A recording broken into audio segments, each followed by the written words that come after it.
త్రిమూర్తి సాయిలోని సాయి లీలలు. కృష్ణసేటు సంవత్సరానికి 3-4 పర్యాయాలైన పుట్టపర్తికి సకుటుంబంగా వచ్చేవారు.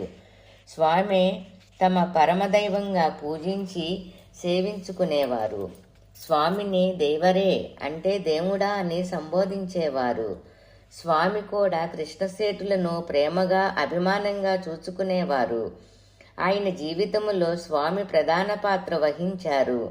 స్వామి మీద చాలా స్తోత్రాలు శ్లోకాలు రచించారు. స్వామి సేవలో కృష్ణసేటు సదా నిమగ్నమయ్యేవారు. స్వామి గుర్తుకు రాగానే ఆయన నయనాలు ఆనంద బాష్పాలతో నిండిపోయేవి. వారి నాలుకపై సాయినామం కానీ భజనలు కానీ సదా నర్తించేవి. స్వామికి ఎన్నో విధాలుగా సేవలను అర్పించుకునేవారు.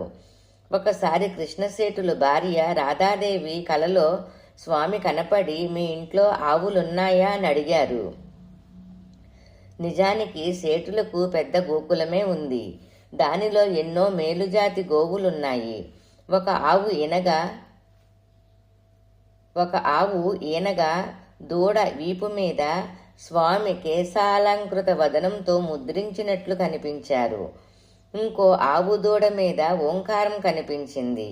కలలో స్వామి కనబడగానే కృష్ణసేటులు ఈ 2 విశేషమైన ఆవులతో మరికొన్ని ఆవులను లారీలో ఎక్కించుకొని బెంగుళూరు బృందావనానికి తీసుకువెళ్లి స్వామికి సమర్పించుకున్నారు.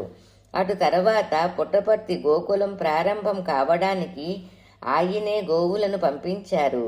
అదేవిధంగా ముద్దేనహళ్లి అలికే బృందావనానికి కూడా గోవులను సమర్పించుకున్నారు. శ్రీ సాయినాథాయ నమః.